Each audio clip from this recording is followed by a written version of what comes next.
Thank you so much for joining, and good afternoon, good evening, good morning, wherever you are. And thank you so much for joining this webinar about problem solving. This is a topic that is very close to my heart, and also is something that I think it is useful and beneficial to regardless of the industry that you're in, regardless of the level of expertise you have, regardless of the level in your organization you are. I think this is a very important topic for almost everyone in any organization. So today we are going to discuss um, the Fishbone diagram and as a way to do root cause analysis for problem solving. So I'm going to share my screen right now.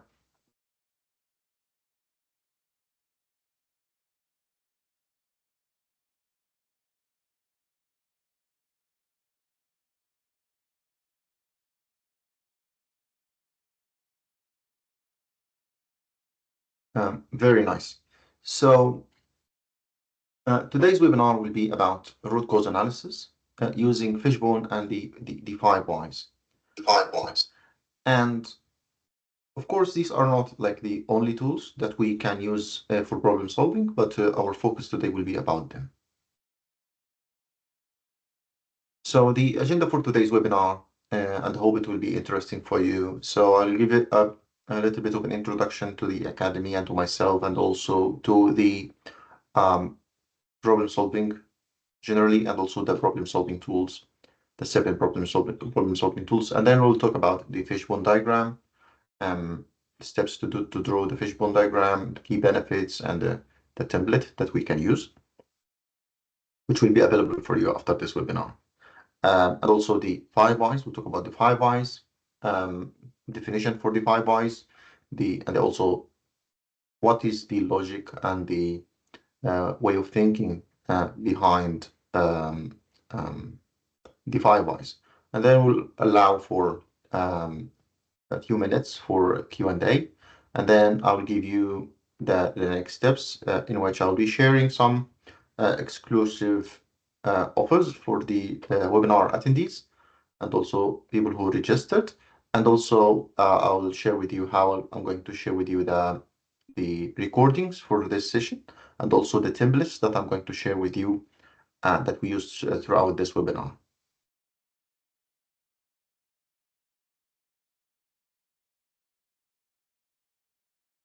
So about the Academy. So the Continuous Improvement Academy is focus or scope is about providing high quality content of continuous improvement / lean / Six Sigma content, in which we can provide the continuous improvement professionals and enthusiasts with high quality material that is necessarily from credible sources. So whenever we present anything or we'll provide any content, we make sure that we bring it from the original source that is credible, and also we provide like a quite an interesting learning experience by providing for every course that we provide self-paced video tutorials. So everything is described in a video format.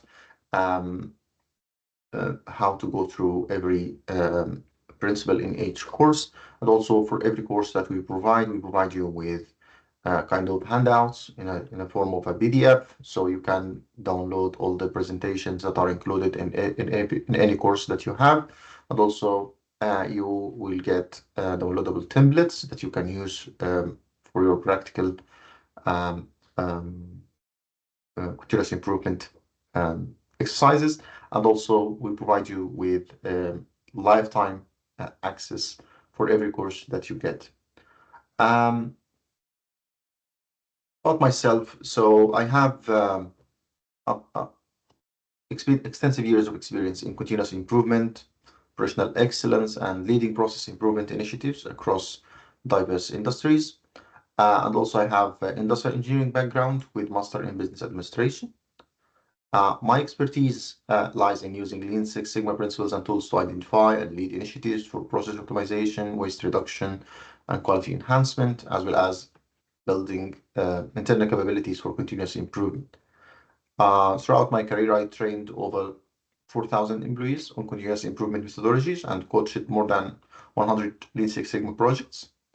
I'm also proud to be a co-founder and content creator at Kaizen Made Easy, where we engage with thought leaders in lean and continuous improvement to create content that raises awareness about continuous improvement. So let's talk about problems. So one thing that is very necessary to consider is when you have some tools, sometimes it's more likely than not that you try to use these tools to push these tools for use, regardless of the situation, that it is not necessarily right. So for every situation, you should be having a tool that is useful for this specific scenario. Okay, so when we talk about problem solving, we have four types of problem. Let me just go very quickly on the first type and second type. And so the first type and second type are the ones that are um, very common. So, for example, let me give you an example. Whenever you, like, for example, you see your car running low in fuel, you react to this by going to the nearest gas station or petrol station and then refill the car, and then you go on your own way. I don't think that many of us would, whenever they see they are low on fuel, that they will do root cause analysis to identify why I have I'm low in fuel, right? You wouldn't do this. You will just react to the problem because you know the issue and you know the solution. So you know the cause and you know the solution. You consumed your fuel and you need to refill it, and that's it. You don't do root cause analysis for this, right? Why? Because like this is a key thing. Why we don't do root cause analysis for every situation? Because some of the situations or some of the problems or some of the scenarios, you already know the cause and you already know the solution. So no need to reinvent the wheel. However, if you drive your car and then you your refilled your car and then in full and then went for like 100 miles or kilometers and then you found out that again you are low in fuel. In this case, oh, like the solution that I tried, it didn't work out for this time. It seems that the solution that I have, it didn't work out this time. And it may be because I don't know the actual cause. So by default, you will react, which is right. But in some situation, you will find your solution not befitting to the situation that you're in. So in this case, you would start by investigating the potential or the different causes, right? So is it because like I have a leak in my tank or in my connections, or is it because my engine is consuming too much than necessary, or is there an issue with my filters or spark plugs? So you will then start exploring uh, the different potential causes and do root cause analysis. So um, naturally, we can understand from this that not every situation or not every problem is solvable by the 7 problem-solving tools or by the Fishbone diagram or the 5 whys. And if you need to learn more, which is a very interesting thing to consider, to learn more about the 4 types of problem and how can we deal with every one of those, you can read about this for in the book of by Art Smalley, which is called 4 types of problems. So our focus today will be about the second type of problem. The others are about um, whenever you have like more complex situations or whenever you try to be innovative or do some kind of innovation which would require a different set of tools.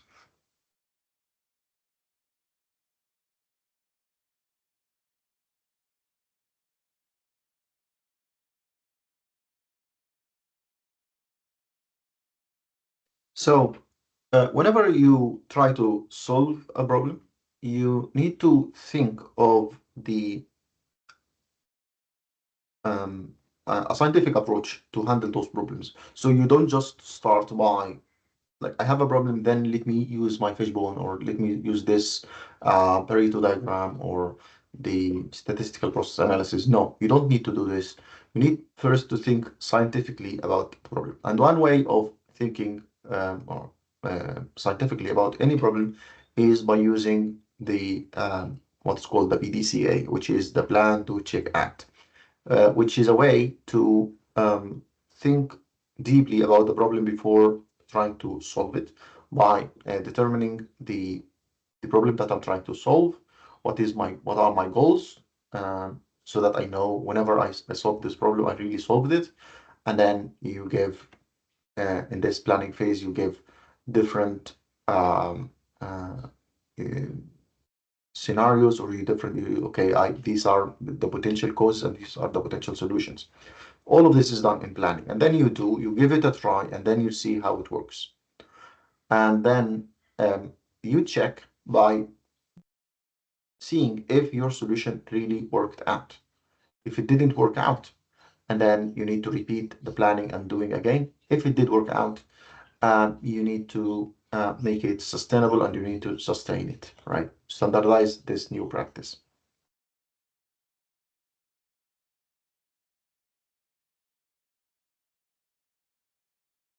Okay.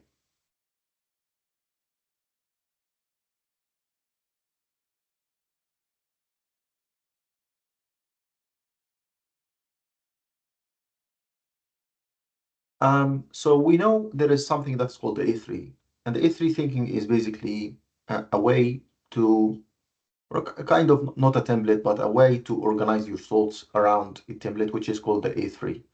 So it's not like a specific format that you need to follow, but it's like a concept or a methodology that can help you in doing the problem, in doing the problem solving in a scientific way.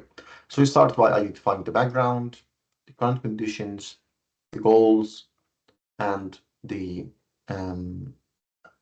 what specific outcomes are required, the analysis, post countermeasures, and the plan, and then sorry, you do, and then you uh, plan your actions, and then you do the follow-ups and make sure that your solutions are um, impactful and sustainable.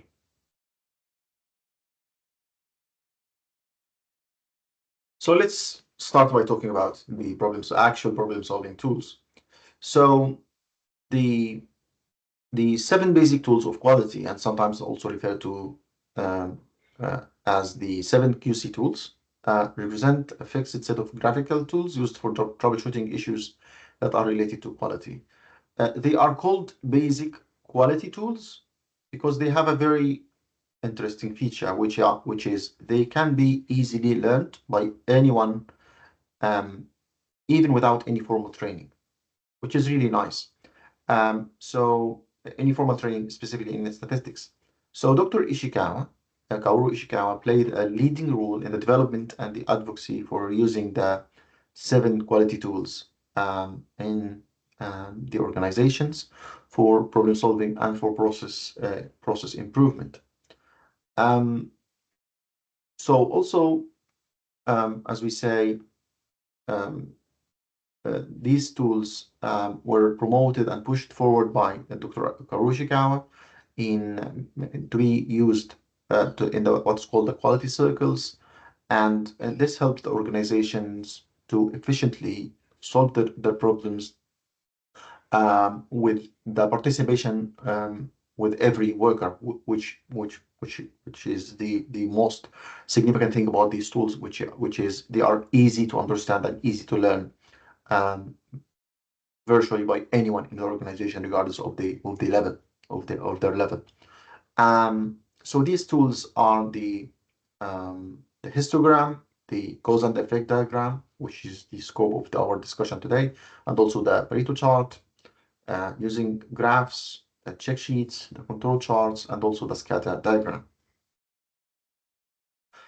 So the key benefits or and uses for these tools, 7 tools, is to collect data, analyze data, identify root causes, and measure results in a problem solving and for process improvement. And it also helps people to generate new ideas, solve problems, and also do proper planning. And also it helps with root cause identification by identifying the underlying causes for any issue that you see. And also it helps with conducting continuous improvement and also measuring the results of any improvement effort that you conduct.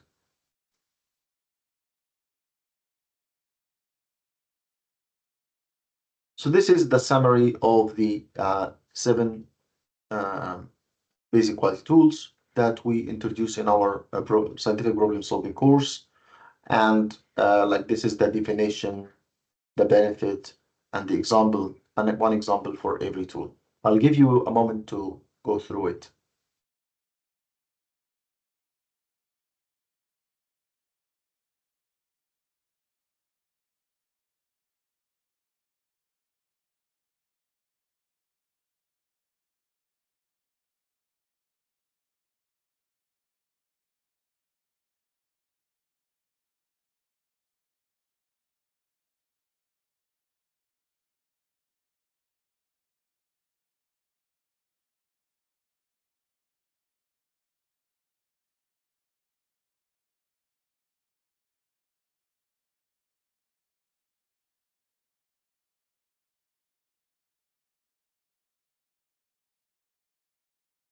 Nice. So as you can see, different tools serve different purposes, but the ultimate objective is to solve your problems in a way that is accessible and also in a scientific way, and also in a way that is based on actual data and actual facts.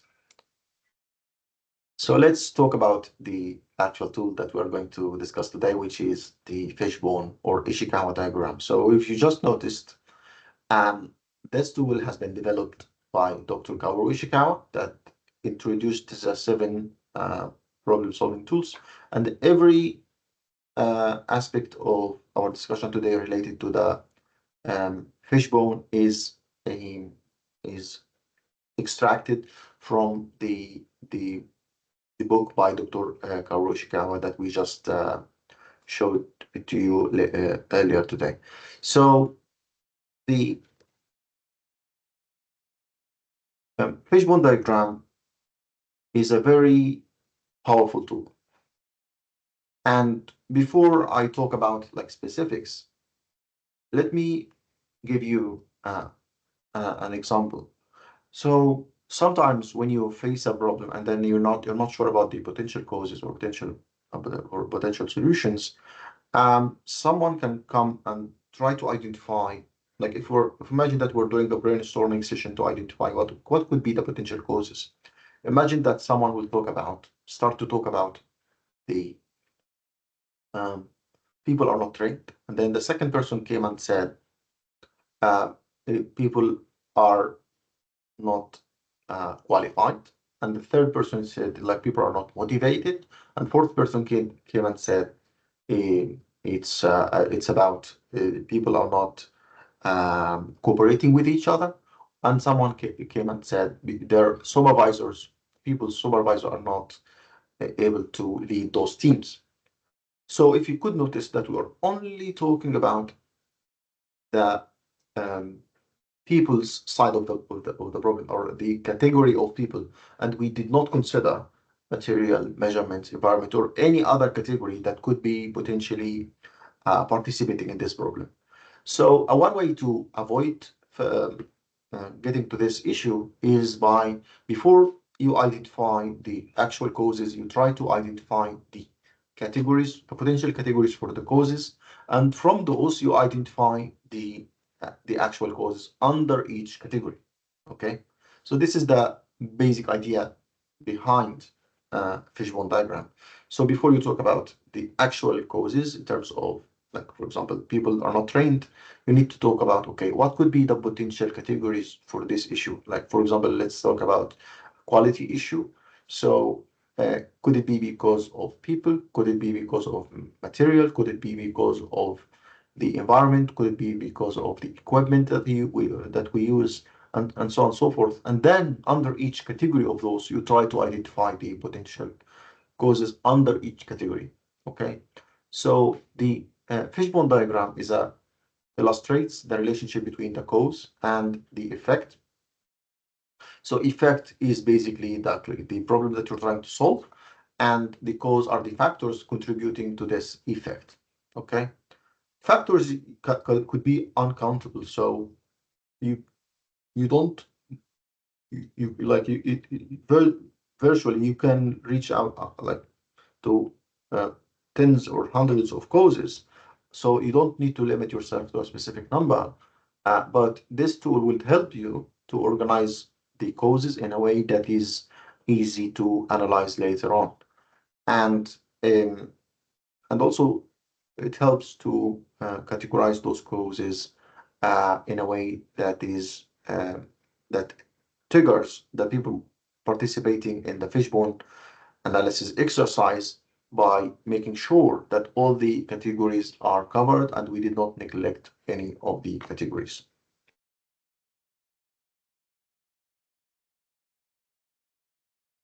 So the steps to develop the cause and effect diagram or the fishbone diagram or the Ishikawa diagram, they are the different names for the same thing, is to identify the effect. Okay, what is the problem that I'm trying to solve? And then you write the effect on the right side of the diagram, and then um, you put like an arrow um, pushing to this effect, and then you write the major factors or categories. So the most common categories, but you don't need to like refer to these categories, but you can use them as a start. So we have the man, machine, material, method, measurement, and the environment. Okay. So these are some categories that you can refer to, but you are not necessarily the categories that you must refer to, right? And then you write all the factors and sub-factors under each category. So for example, like I have this oval issue as a quality issue in my work. Second thing, so I wrote it here as the issue that I'm trying to solve. And then I put forward this arrow that says, okay, like this is the direction of the factors that will impact this issue. And then you identify the categories. So is it because of the something related to inspection? Is it something related to assembly or this resistor or these tools or whatever?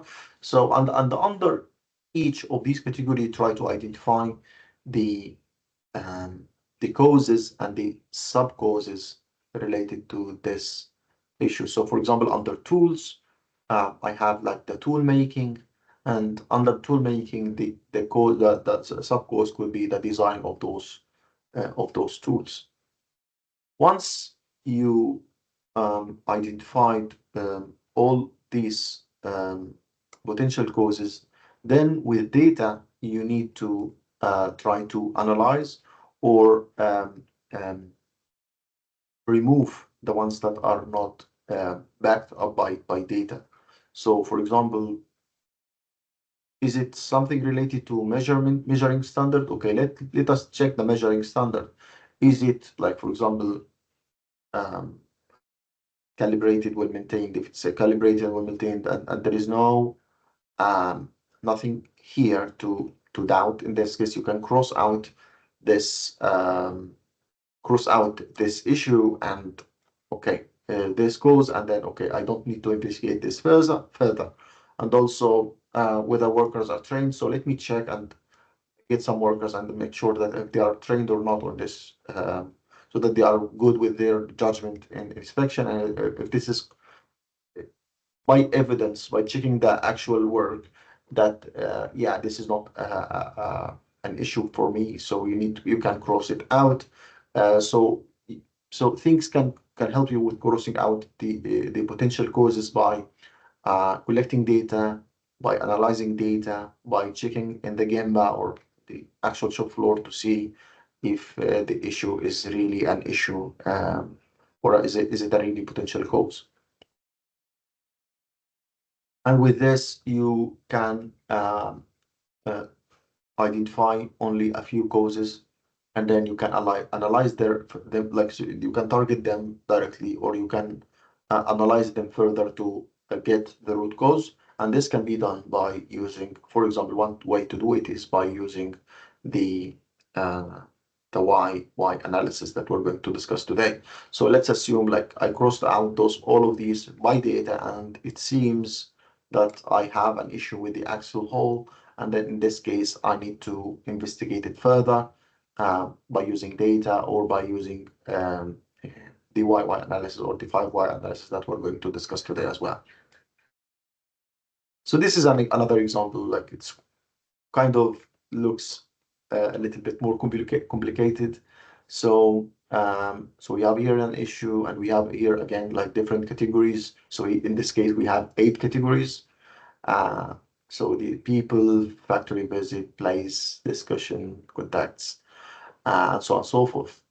So it can get complicated as like it can get complicated for different types of problems according to their or according to their complexity. But the one thing that you need to make sure that it is being conducted properly is that you identified the different categories before you go and identify the sub causes or the actual factors.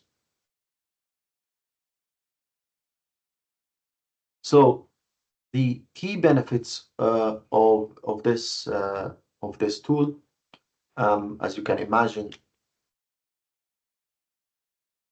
the first is it's an educational tool for all participants. So some participants in a workshop couldn't be aware of the actual different dimensions related to this problem. So, for example, someone coming from maintenance background may know many things about the equipment, but they don't necessarily have the background about, for example, the product quality or the material or the people's aspect of the process.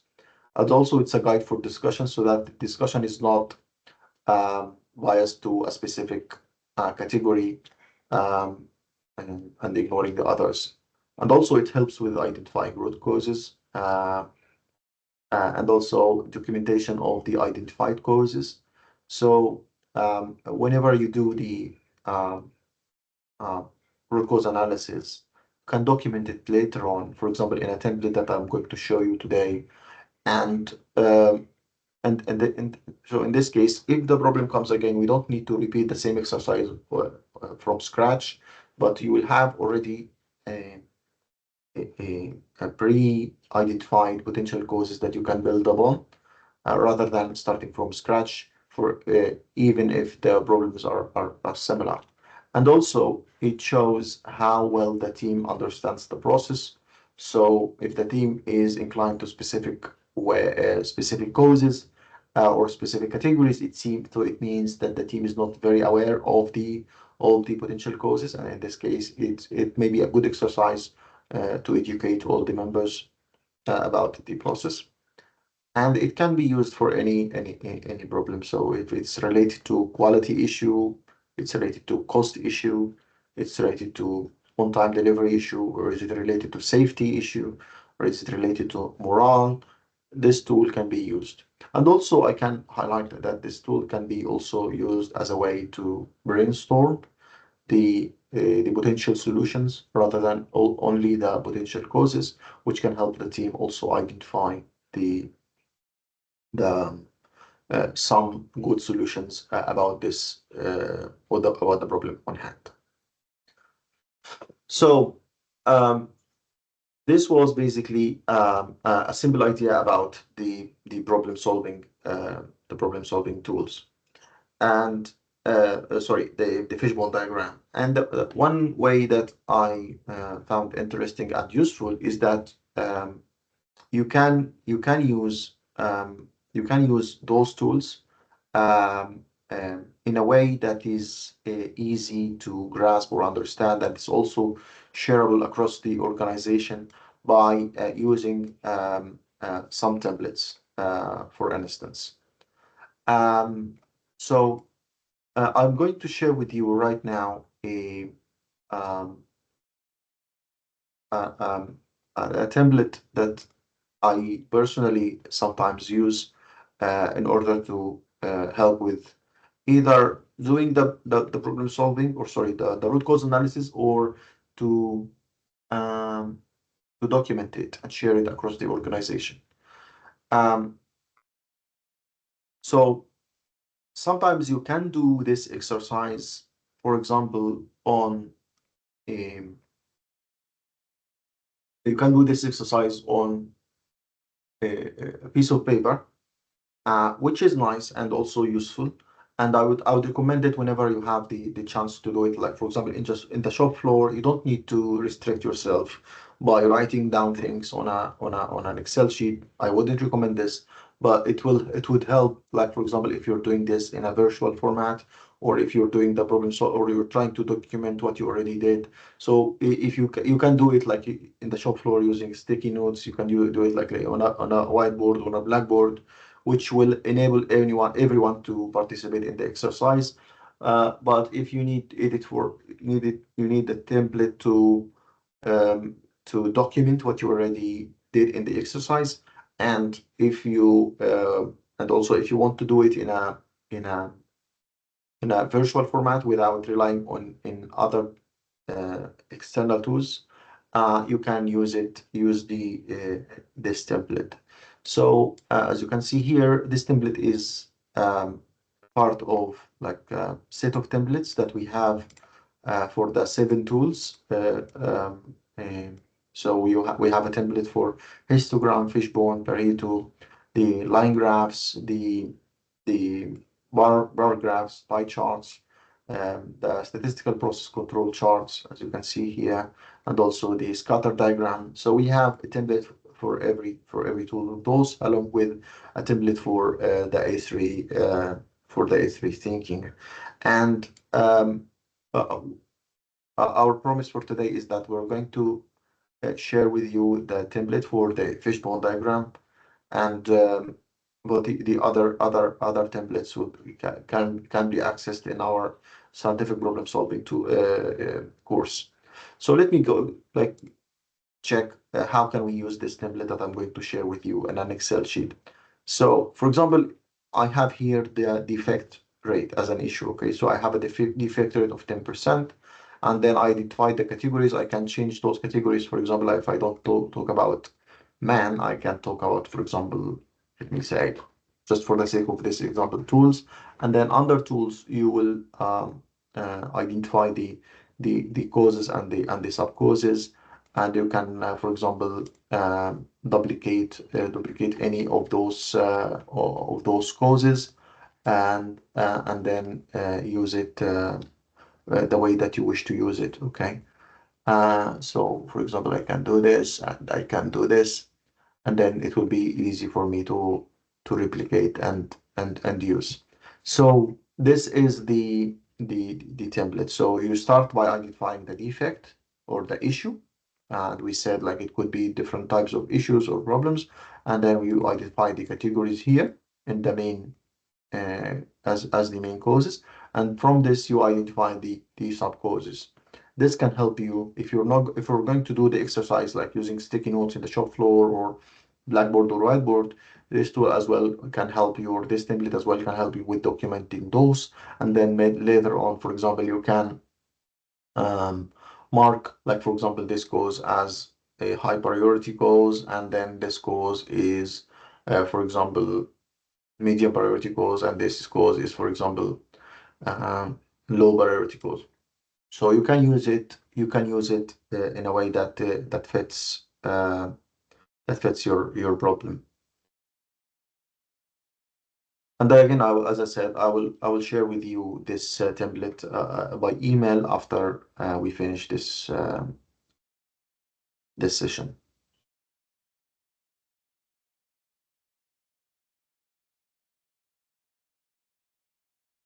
So let us come back again to our presentation.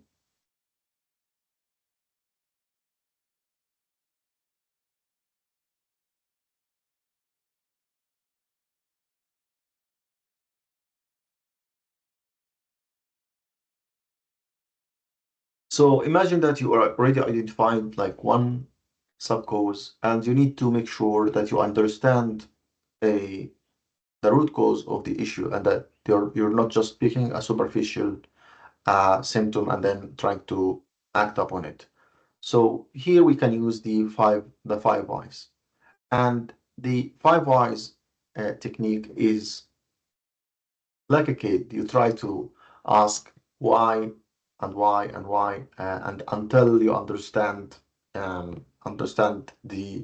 the original cause or the underlying causes. So your kid will come to you and ask like why there is a sun, like for example, and why and why and why and why, and until he understands the uh, the underlying cause. So you're trying to do the same by asking the right questions, by being skeptical about the underlying causes. So the person who, like one of the persons who populated or made it very popular, this five why technique, is Mr. Taichi Ono in his works, and um, for example, he gives um, a sample problem, which is saying, why did the machine stop? So he saw a machine and he asked, why did the machine stop? And the answer that he got, that it turns out there was an overload causing the fuse to blow. So we had a problem with the fuse. Okay, let's replace the fuse. No, this is not the right approach. You need to ask why the fuse had an overload. And then the answer that he got was that because there was no sufficient lubricating of the bearing. So the bearing was not sufficiently lubricated. So he asked again, why? Well, like, should we just um, lubricate it and that's it? No, we need to ask why. Why the bearing was not properly lubricated? And then the answer that he got, because the pump that is feeding this um, uh, um, lubricants wasn't bobbing adequately. And then another question came, why why it's not acting as it should? And then the problem that the because of the worn and rattling pump shaft. And why is that? Because we identified that there was um, um, there is no strainer to protect the pump shaft from the scraps to enter the machine, because the lubricants were recycling all over the machine, and it carried out with it some scraps. So then we stopped at the fifth cause. And one thing that because we already we went through all the equipment components and there is no further thing to investigate, which highlights one important aspect, which is the specific number 5 is not the point. Like you could do a 3Y analysis or 10Y analysis until you understand the root cause, until the root cause is reached and eliminated. It's a simple exercise, simple tool, doesn't require any like fancy technology to conduct, or tools or technologies, but it's a very simple and effective way to tackle out or to identify or uncover the root causes. So the things that you need to consider while doing the five whys is that you need to identify um, the root cause, not just the symptom. You need to understand the underlying process. So if you saw this diagram, um, it means like whenever you like we have this diagram, which means that we understood the underlying process. So I just don't ask why without understanding how things work, right? So in our previous example, when we talked about like we are running low in fuel, even though that we just uh, refueled our car, you don't just try to ask why randomly, but you need to understand what are the different components inside the car that the um, would impact the fuel consumption in your car.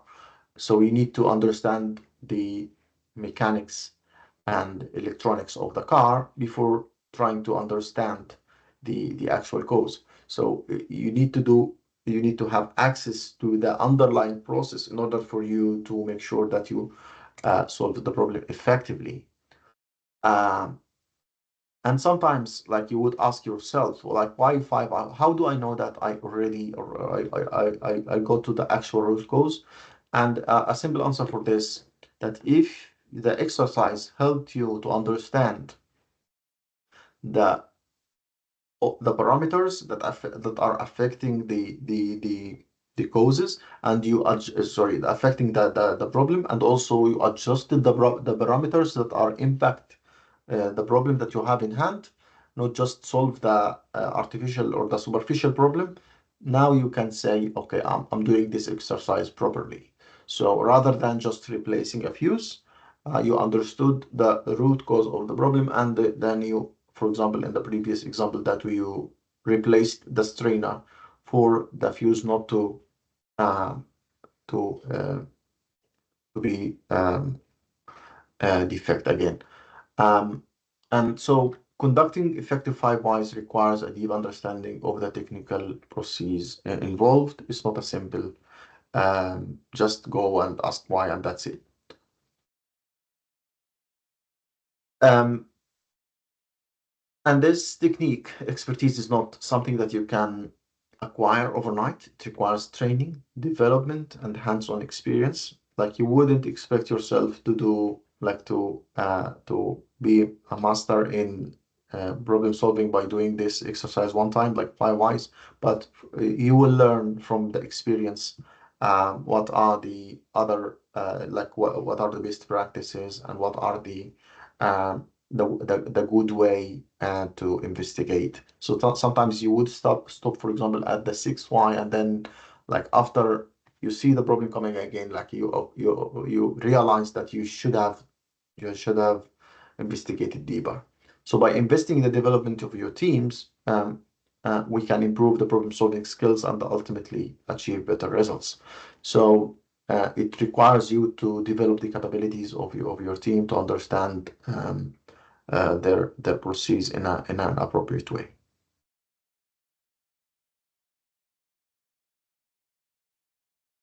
So this was the 5 why technique, and also the fishbone diagram. Before we move on, I would like to um, give a few minutes to give an opportunity for you to um, ask questions. So I turned on the chat, so now you can ask your questions. I will have a few minutes to answer those.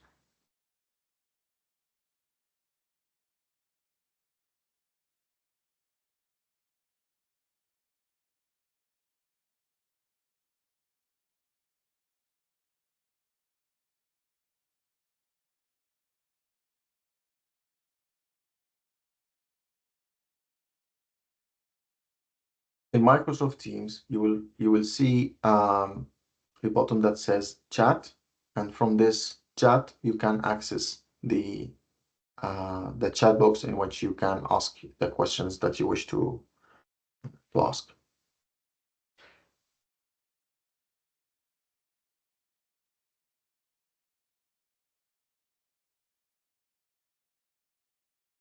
Yes, so about this question, Shaz, we are going to provide the presentation in a PDF format after this session. And also we are going to send you a copy of the recording itself so you can access it later, along with the other along with the promotion that we exclusive promotion that we mentioned in the early in the discussion.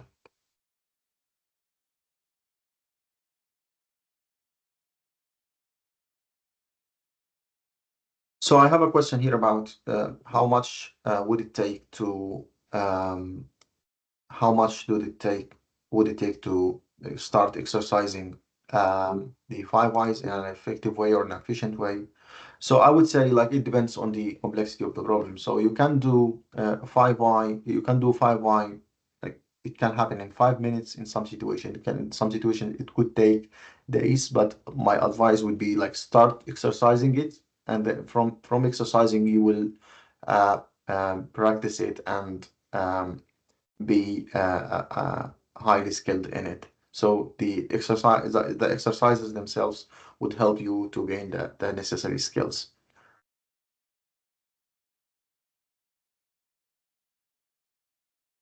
So embedding change management within continuous improvement is a critical aspect, of course, because there is no continuous improvement um, without people. And in order to engage people, you would expect different reaction to the change or the any continuous improvement initiative. And my like throughout my career, I gained like I came to believe what is already in the books, but I came to realize myself that um, you need to engage people early on in any continuous improvement activity. You need to make sure that people feel safe about trying new things, and also you need to conduct like your change in a small scale first, so that people can see the benefits and replicate and to gain trust.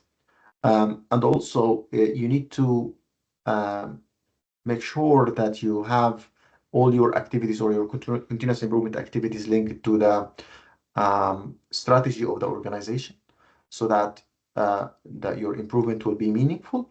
And also you need to make sure that the senior management is engaged in the improvement, so that they can model the practice of continuous improvement in front of their workers. Of course, not in every situation you will have access to all those factors at once, but you will need to start somewhere.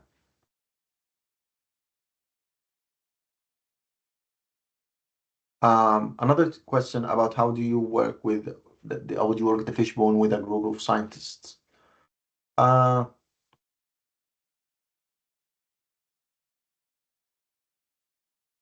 I would like the one thing that I would consider is first is that you can before you group those scientists to that discussion, you need to give them a brief before they come about the problem on hand, and maybe you can brief them about the tool that you're going to use, which is the fishbone diagram. S- The second thing is while you do the fishbone exercise, you need to do it in a way that is similar to the brainstorming technique, which is you allow everyone participating in the session to speak out their mind without any criticism. So you do it like a brainstorming. Okay, even if it looks like a stupid idea or a stupid reason or a stupid cause, allow it to come and to be put on the template, and then later on you do the analysis. Okay, so this will enable everyone to voice out their perspective, and then later on you can do the to do the analysis. So my advice would be do the exercise in two folds. The first is identify the potential causes without any kind of analysis, and then even like if you see a stupid, what seems to be a stupid cause, put it in the template, and then later on analyze and take them down.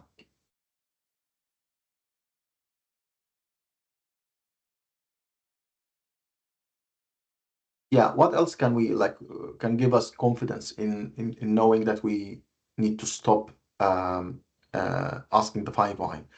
Like the safe answer would be that whenever you would have gone through all the potential um, uh, components of the system, for example. So if you ask 5y, right? And sorry, if you ask y about, for example, the specific defect in your coming out of your equipment, if you go and investigate through the 5 whys from the beginning, like for example, the feeding the material to the equipment, in this case, knowing that your material is okay. In this case, if you went through all the components inside your exercise of 5y, it means that you investigated the problem thoroughly.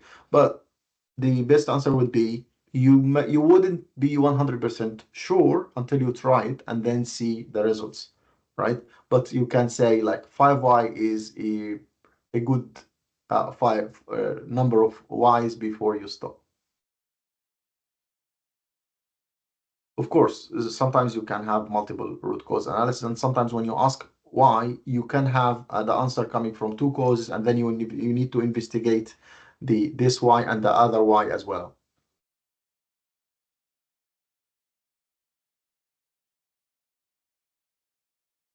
I would say you can do the 5 why. So how often do we incorporate the fishbone with a 5 why? You can use it every time. Sometimes like the data can help you like crossing out any causes or investigating the root cause. But I would say 5 why is always helpful to investigate all the causes. Yeah, I think I answered your question, Sudair. So my perspective is that you do a like allow everyone to voice out their concerns or their perspective, and then do the analysis later on. Um, the most difficult thing that you may face is that while doing the 5 why is that like people may not feel comfortable with voicing out their perspective, which you can facilitate by uh, like suggesting things and then asking everyone to come up with their perspective.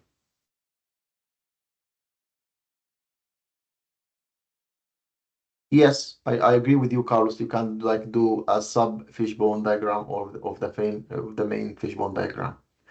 Um, uh, can we get a proper root cause only using a 5 why methodology? So this will be the last question that I will be able to answer. So no, no, you can do proper root cause analysis without using the 5 why methodology. So it's one tool that you can use. And this is why I highlighted in the beginning of the session that there are other tools that you can use. So using statistical analysis and the many other tools that I highlighted for you in the beginning.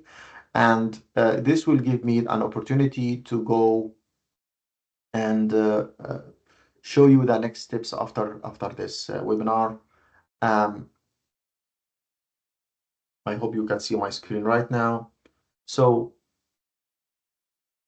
in the Continuous Improvement Academy, we have currently 3 main courses that you can have access to. So it's available through the Continuous Improvement Education. I'll show you the website right now, but we have these 3 courses, and these are the existing prices. And one of these courses is the scientific problem solving using the 7 quality tools, in which I provide you with detailed explanation of every tool or of the 7 tool with the templates and also downloadable tutorial. So for today's participants in the workshop, we have a very limited opportunity for you. So if you access this QR code, and also I'm going to share the link to you after this session, you can have the problem solving or the scientific problem solving course, which includes the 4 types of problem, the R3 thinking, and the 7QC tools, and also the video, the PDF, and the templates with lifetime access. So if you use this code webinar 10%-40%-off. If you scan this quick QR code, you will have this code already applied. So instead of getting the course for $99, you will get it only for $59. And the good thing is that you will also have access to the Toyota Production System course for free, okay, which is currently for $65. Once you purchase this course for this discounted price, you will have access to the other course, and you will have lifetime access for both. Let me also share the link to this promotion or this offer in the chat, and this offer is only available for the first 2 participants in this webinar. So the first 10 will have access to this promotion, and it will only be available for 48 hours after this webinar. So from now you can access it in the link that I shared with you here in the chat, and also using this QR code, or in the link that I'm going to share with you after this session.